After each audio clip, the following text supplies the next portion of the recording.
नमस्कार, मैं doctor Anuja Singh Indira IVF Patna से।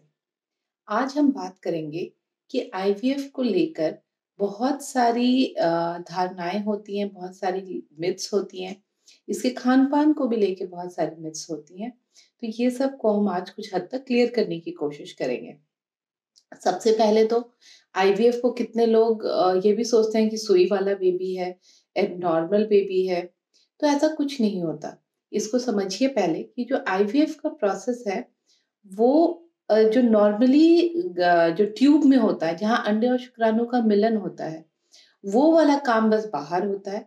बाकी सारा काम महिला के गर्भाशय में होता है। मतलब जो 5 दिन का काम है, जिसमें अंडे और शुक्राणु को मिलाया जाता है, उसको कल्चर किया जाता है, उसके 3 से 5 दिन वाले भ्रूण को वापस महिला के गर्भाशय में डाला जाता है। तो उसके बाद उसका जो डेवलपमेंट होता है, वही गर्भाशय में होता है। तो ये जो प्रोसेस है, टोटली ही नॉर्मल प्रोसेस है। तो इसलिए इसमें कोई सुई वाला बेबी ये सब वाली जो धारणाएँ हैं, ये गलत है। हाँ, इंजेक्शन ज़रूर दिए जाते हैं, लेकिन इंजेक्शंस दिए जाते हैं महिला के अंडाशय निकालने के लिए, अंडाशय से अंडे निकालने के लिए 10 से 12 इंजेक्शंस दिए जाते हैं। फिर उस अंडे को निकाल कर के बाहर एक सुई के माध्यम से उनके हस्बैंड के शुक्राणु के साथ मिलाया जाता है और वो जो भ्रूण बनता है, वो वापस महिला के गर्भाशय में डाला जाता है। तो आईवीएफ में ये भी बहुत सारी धारणा है कि आईवीएफ में जो बेबी होता है वो उनका नहीं होता, कहीं और से अंडे होते हैं, कहीं और के शुक्राणु होते हैं। ये तो आर्टिफिशियली प्रिपेयर किया जाता है, तो ऐसा कुछ नहीं है। जिनके अंडे सही हैं, शुक्राणु सही है, बस ट्यूब खराब है, तो वैसे लोगों में आराम से उन्हीं के अंडे, उन्हीं के शुक्राणु लेके किए काम जा सकते हैं।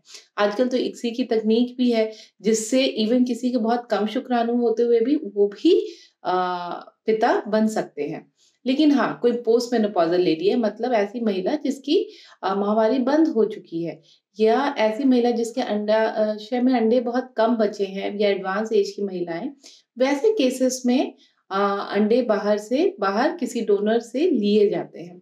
बट नॉर्मली यदि उनके सब कुछ, कोई कपल है उसका सब कुछ सही है, बट किसी कारणवश वो प्रेग्नेंसी नहीं हो पा रही है, तो वैसे कंडीशंस में उन्हीं के अंडे और उन्हीं के शुक्राणु रहते हैं। तो ये जो कहना कि आईवीएफ से हुए जो बेबीज़ होते हैं वो उनके नहीं होते, ये बिल्कुल ही गलत है।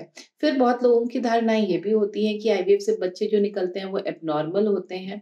तो ऐसा कुछ नहीं है, किसी में ये भी होता है कि बहुत सारे कॉन्जेनाइटल एब्नॉर्मलिटीज़ होती हैं।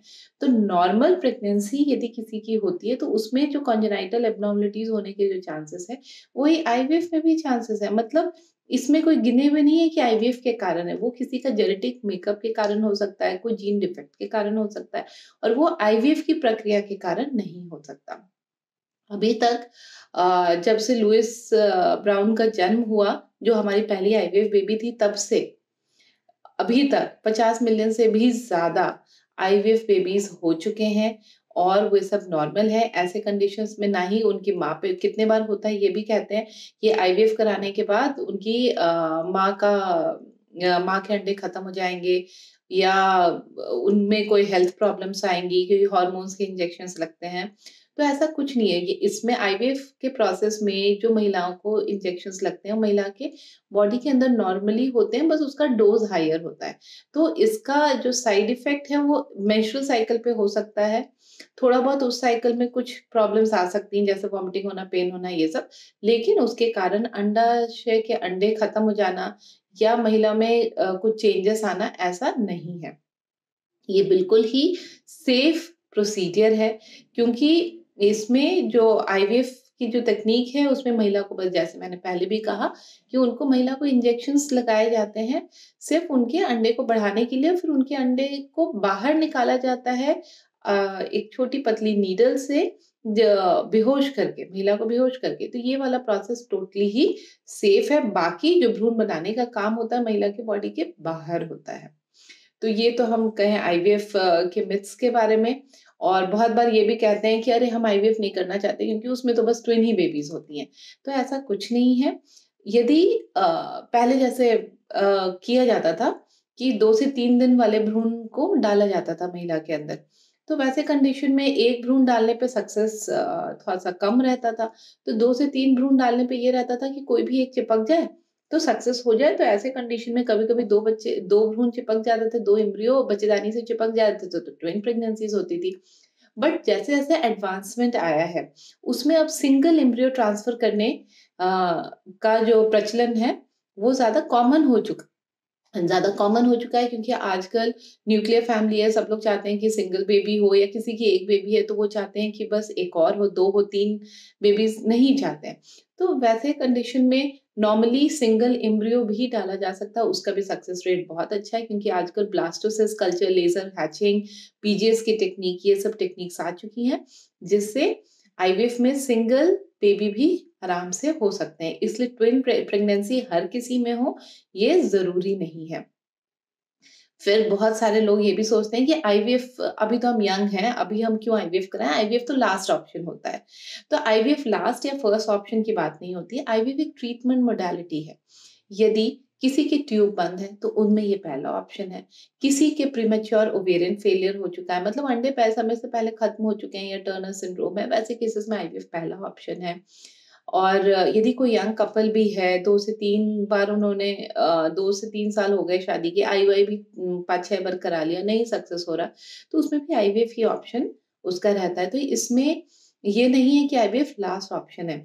आईवीएफ की सफलता दर और ज़्यादा यंग कपल में नेचुरली ज़्यादा अच्छी होती है, क्योंकि एज के कारण उनमें कॉम्प्लिकेशंस भी कम होते हैं। यदि किसी की एज बढ़ रही है, तो मैटरनिटी मतलब take home baby rate IVF के थ्रू सक्सेस तो हो जाता है, लेकिन जैसे किसी में जैसे-जैसे एज बढ़ती जाती है, डायबिटीज़ होने की चांसेस ज़्यादा रहती है, हाइपरटेंशन होने की ज़्यादा चांसेस रहती है, तो टेक होम बेबी रेट कम जाता है। मतलब आईवीएफ से सक्सेस तो हो गया, लेकिन अबॉर्शन या बीच में प्रेगनेंसी के कॉम्प्लिकेशंस रहने का ज़्यादा चांसेस है। तो ये नहीं है कि आईवीएफ कराने के लिए हम वेट करें 40-50 साल की उम्र में, तब जाके आईवीएफ कराएँ। यदि किसी में प्रॉब्लम दिख रहा है, तो उसी समय जाके करवा लेना ही बेहतर और उचित होता है। और बहुत सारे आजकल तो जैसे है कि सब काफ़ी लेडीज़ वर्किंग रहती हैं, या न्यूक्लियर फैमिली ही है, हस्बैंड एंड वाइफ दोनों अकेले रह रहे हैं। तो उसमें लगता है सबको कि आईवीएफ यदि हम कराएँगे, तो कहीं पूरा बेड रेस्ट 9 महीना तो बेड रेस्ट रहेगा, तो ये कैसे होगा? बट ये ऐसा नहीं है। आईवीएफ में बेड रेस्ट की कोई ज़रूरत नहीं है। जैसे मैंने शुरू में ही समझाया कि आईवीएफ एक नॉर्मल प्रेगनेंसी की जैसे है। आईवीएफ में जो मेहनत का काम है, वो तो बाहर में हो रहा है। बाकी वो नॉर्मली 9 महीना महिला के गर्भाशय में जैसे नॉर्मल बच्चे पनपते हैं, वैसे वो पनप रहा है। तो इसीलिए इसमें बेड रेस्ट की कोई ज़रूरत नहीं है। जैसे नॉर्मल प्रेगनेंसीज़ में रहा जाता है, वैसे ही इसमें भी रहना होता है। फिर आईवीएफ से रिलेटेड ये भी बहुत बातें हैं कि आईवीएफ यदि हो गया, तो उसके बाद खट्टा नहीं खाना है, या ठंडी चीज़ नहीं खानी है। ये सब चीज़ों की धारणाएँ होती हैं। बट ऐसा कुछ नहीं है, या कंप्लीटली सादा खाना है। पूरे बहुत सारे पेशेंट्स ऐसे होते हैं जो बोलते हैं बस हम बॉइल्ड फूड कैसे खा के रहेंगे। बट ऐसा नहीं है। ये नॉर्मल ही प्रेगनेंसी जैसी है। खट्टा खाना नहीं मना है, क्योंकि नेचुरल है, फर्स्ट ट्राइमेस्टर ऑफ प्रेगनेंसी में बहुतों का जी मचलता है, वॉमिटिंग की टेंडेंसी आती है, तो नींबू मुँह में रखना, आम का अचार खाना, ये सब नॉर्मल सी बातें हैं। तो ये सब करने से मना नहीं है। फिर कई लोग तो ये भी बोलते हैं कि पाइनएप्पल जो है, उस वो खाने से एंडोमेट्रियम का बहुत अच्छा ग्रोथ होता है, मतलब बच्चेदानी की परत बहुत अच्छी बनती होती है, और सक्सेस रेट बढ़ता है। ऐसा नहीं है। आईवीएफ के लिए आईवीएफ हो या नॉर्मल प्रेगनेंसी कोई करना चाह रहा है, तो उसमें आप एक हेल्दी डाइट रखिए। एक हेल्दी वेट और एक हेल्दी डाइट की ज़रूरत है। फॉलिक एसिड सप्लीमेंटेशन नॉर्मली किया ही जाता है, क्योंकि फॉलिक एसिड एक ऐसी चीज़ है जो जिससे प्रेगनेंसी में जो बच्चों में कभी-कभी प्रॉब्लम्स आती हैं कि उनकी रीढ़ की हड्डी विकसित नहीं होती है, सिर विकसित नहीं होता है, ये सब फॉलिक एसिड की मदद से ये प्रिवेंट किया जा सकता है। इसलिए ये प्री कंसेप्शनली खाने के लिए बोलते हैं, और नॉर्मल हेल्दी डाइट जिसमें प्रॉपर वेजिटेबल्स हों, फ्रूट्स हों, प्रोटीन है, कार्बोहाइड्रेट है, फैट है। कोई भी चीज़ की मात्रा ज़्यादा अधिक होगी, तो नेचुरली आपका बॉडी अफ़ेक्ट होगा। हाँ, लेकिन जैसे पीसीओडी है किसी को, जिसमें वज़न बहुत ज़्यादा है, तो उसमें हम कहते हैं कि कार्बोहाइड्रेट का डाइट आप थोड़ा-सा कम कीजिए, अपना वेट थोड़ा कम कीजिए। तो वैसे कंडीशंस में वेट यदि नॉर्मलाइज़ होगा, तो बीपी की प्रॉब्लम, डायबिटीज़ का प्रॉब्लम, ये सब कम होगा, प्लस आईवीएफ का सक्सेस रेट भी बढ़ता है। And any form of exercise helpful होता है। हाँ, किसी का वेट बहुत ही ज़्यादा कम है, 40 से भी कम है, 40 केजी भी नहीं है, तो उनको कहा जाता है अपना वेट नॉर्मलाइज़ कीजिए। फिर विटामिन डी, आजकल तो सबको एसी में रहने की आदत हो गई है, कोई धूप में निकलता नहीं है, किसी को टैनिंग का चिंता है, किसी को गर्मी की चिंता है, धूल-धक्कड़ का अलग है। हम वर्क स्टेशन पे भी जाते हैं तो आराम से एसी में ही रहते हैं। तो ये सब के कारण क्या हो गया है कि विटामिन डी की मात्रा बॉडी में काफ़ी कम होती जा रही है। इसीलिए विटामिन डी के लिए हम यही बोलते हैं कि धूप सेकिए वरना विटामिन डी का सप्लीमेंटेशन लीजिए। तो डाइट में ये सब करना है और बिल्कुल सादा खाना क्यों खाना है? हाँ, एज़ डॉक्टर्स हम लोग बोलते हैं कि थोड़ा कम तेल मसाला खाइए बिकॉज़ प्रेगनेंसी में ऐसे भी थोड़ा-सा एसिडिटी ज़्यादा होता है, बार-बार आपको वॉमिटिंग होगा, ज़्यादा एसिडिटी, ज़्यादा तेल मसाला खाने से एसिडिटी के चांसेस बढ़ जाती हैं, इसलिए हम बोलते हैं थोड़ा हल्का करें, ये नहीं कि पूरा बॉइल्ड फूड खाएँ। तो इसीलिए बहुत सारी ये जब जो मिथ्स हैं, धारणाएँ हैं, काफ़ी हद तक आई थिंक मैंने सॉल्व करने की कोशिश की है। आप आपको और भी कुछ प्रॉब्लम्स या और भी कुछ आपको लगता है कि आपको नहीं पता और आपको पूछने की ज़रूरत है, तो आप मेरे से ज़रूर पूछें। हाँ, बहुत बार ये भी होता है कि आईवीएफ में ये प्रेगनेंसीज़ यदि हुई तो पहला क्वेश्चन पेशेंट का होता है कि मैडम कहीं मेरा से आईवीएफ से तो बच्चा होगा लेकिन क्या सिर्फ़ सिज़ेरियन ही होगा? नॉर्मल नहीं हो सकता? देखिए, आजकल सिज़ेरियन जो है काफ़ी सेफ़ हो चुका है। बट हाँ, जो इंडिकेशन है सिज़ेरियन का उसमें सिज़ेरियन होगा। यदि कोई यंग कपल है, सब कुछ नॉर्मल है, तो आईवीएफ तो एक नॉर्मल प्रेगनेंसी जैसी है। तो उसमें आराम से नॉर्मल डिलीवरी भी किया जा सकता है। लेकिन हाँ, एल्डरली कपल है, उसमें कुछ और कॉम्प्लिकेशन है, तो इलेक्टिव सिज़ेरियन प्रेफ़र किया जाता है।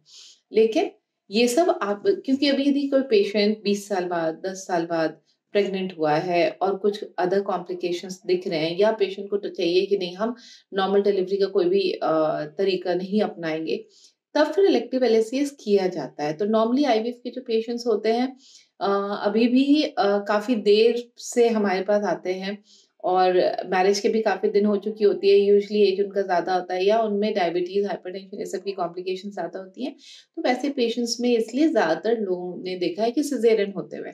लेकिन नॉर्मल डिलीवरी वाले भी पेशेंट्स होते हैं, यदि वो डिसाइड करती हैं आपकी अपनी गायनेकोलॉजिस्ट जो उसका प्रेगनेंसी को देख रहे होंगे। तो ऐसा नहीं है कि आईवीएफ से यदि प्रेगनेंसी हुई, तो उसमें बस सिज़ेरियन ही होगा।